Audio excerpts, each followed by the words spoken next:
The sky hung low over London, a grey ceiling pressing down on the city. The cold crept through the streets and wrapped itself around the rows of parked cars. Inside one of them sat Wayne. He had not moved for nearly 20 minutes. The engine was off. The heater had long since faded into the biting chill of the afternoon. Condensation fogged the inside of the windshield, blurring the outside world into smudges of pale light and shadow. Wayne sat behind the steering wheel, hands resting loosely in his lap, shoulders slumped like a man carrying something far heavier than the cold. A smear of dried blood ran across the back of his right hand. His knuckles were split and raw from the blows he had landed on his brother earlier that morning. He had given his brother a proper beating, but the real battle was still raging inside him. His phone rested in the passenger seat beside him. The screen lit up every few seconds as if it were breathing.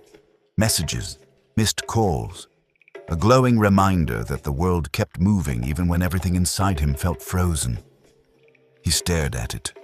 For a full minute, he did not blink. Wayne swallowed hard and wiped his nose with the sleeve of his coat. His fingers trembled as he reached across the seat and picked up the phone. For a moment, he just held it there, staring at the reflection of his own face in the dark glass. Wayne's mind drifted back to the weeks after his brother arrived from Jamaica, when his wife's behavior had quietly begun to change. Night after night, there was always an excuse. She was tired, she had a headache, she was not in the mood. Sometimes she would simply turn her back to him and pull the covers tighter around her shoulders. She had also begun calling in sick from work more often. Yet every evening when Wayne came home from the garage, he found her cheerful, moving around the house as if nothing were wrong. His brother, on the other hand, could barely look him in the eye. Back then, Wayne was too naive to question any of it. But now, the memories felt different.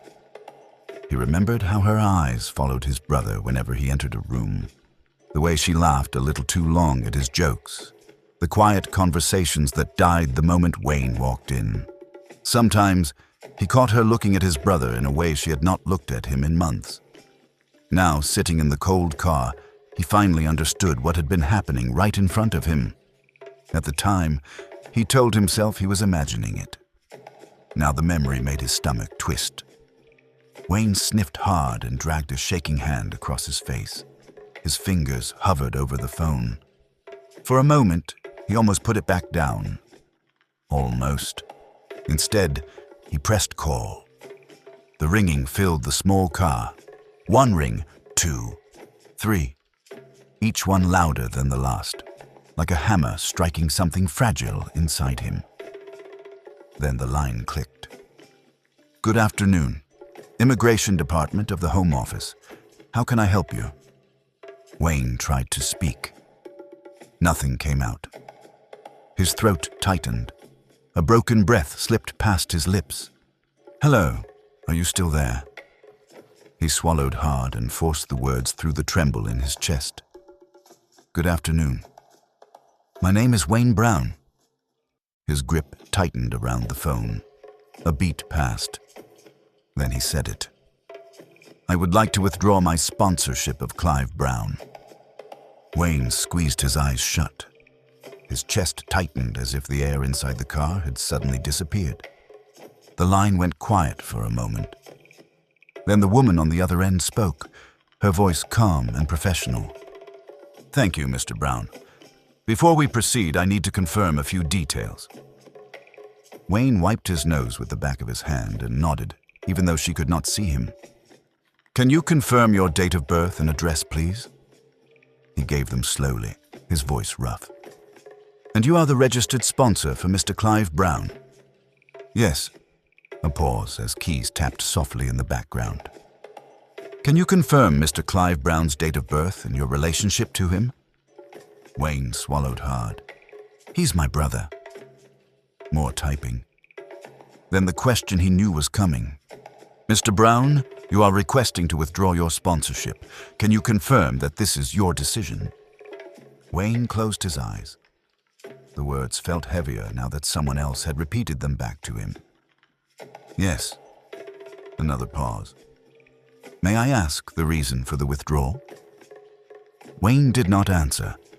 He stared through the fogged windshield at the grey London street. Cars drifted past. People hurried along the pavement with their hoodies pulled up against the cold. The world kept moving, unaware that his had just fallen apart. His grip tightened around the phone until his bruised knuckles throbbed. Images rose in his mind whether he wanted them or not. Years of grease under his fingernails. Long shifts at the garage. Winter mornings when the cold bit through his jacket while he lifted another bonnet, tightened another bolt, wiped his hands on another rag. He had worked every extra hour he could get. Every pound saved, every sacrifice made for family members back home, and especially for Clive, his little brother, the boy who used to run behind him through dusty yards, laughing, calling his name.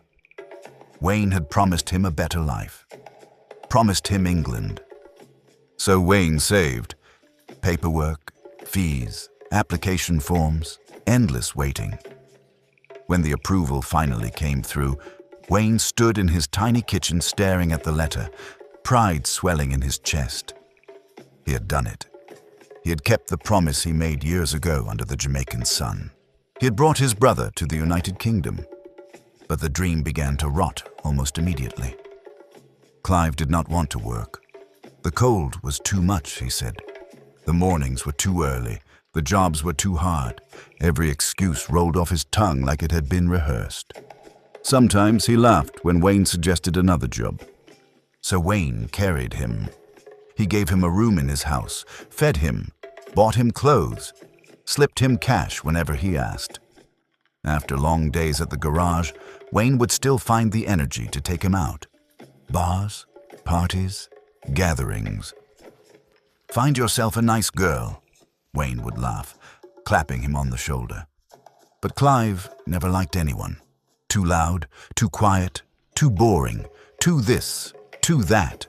Always another excuse. Wayne thought nothing of it. Not then. Until this morning. Halfway to work, Wayne realized he had forgotten his wallet. He cursed under his breath, turned the car around, and drove back home. The house was quiet when he opened the door. Too quiet. Then he heard it. A low sound from upstairs. A murmur of voices.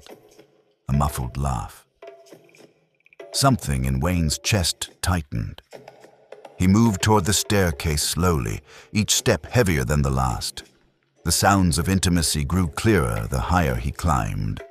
The creak of the bed, soft, breathy whispers, a rhythm that left little doubt about what was happening. His heart began to pound. When he reached the bedroom door, it was slightly open. His wife's voice, breathless with pleasure, slipped through the crack in the door. Wayne pushed it open. The world stopped. His brother, his wife, in his bed, naked, his brother on top of her, her hands gripping Clive's back.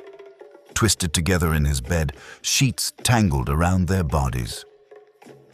The sight hit Wayne like a punch to the chest.